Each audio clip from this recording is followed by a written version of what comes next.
So when we open up Cubase for the first time, we get to the Steinberg hub. On the left hand side is the news and tutorials. We can ignore that section, and on the right hand side are the various projects that we can open.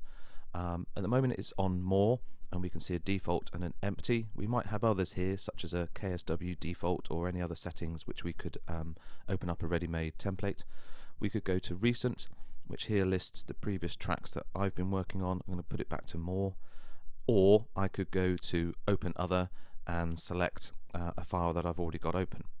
If I want to open up say the default folder and set up my own tracks, that's what we're going to do now. But what I want to do first is change this setting to prompt for project location. This is really important, especially if you're going to be doing any audio, because what this will automatically do is create a folder for you to put your audio in.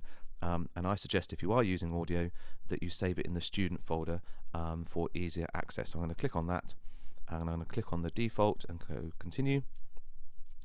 And I'm going to select this into my Cubase folder, and I'm going to select a new folder,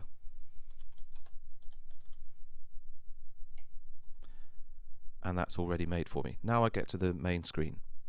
So first few things that we need to do here is go to devices and down the bottom to device setup. Now here you can see that the VST audio system is set at the generic low latency ASIO driver. This is the built-in driver with Cubase. We want to use a better driver than that. We want to use the driver that's attached to the red box, the Focusrite box where your headphones are attached to, because it makes the software work more quickly. So we're going to go to this box here, and we're going to select the Focusrite audio driver and select switch, and then click OK.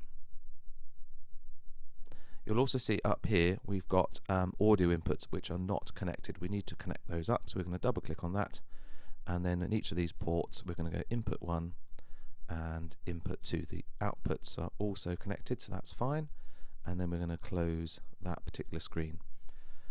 The next thing now to do is to create some actual tracks where we can put some music in. So we need to right click on this empty section here, and what I'm going to do first of all is add a MIDI track, and just go add track. The next thing I'm going to do is I want to choose the sounds which I'm going to be working with, so I'm going to press F11, the function key F11, and this opens up this box here, and I'm going to select the rack instruments, and I'm going to select the synthesizer called Halion Sonic SE. This is the synthesizer that we'll be using most of the time.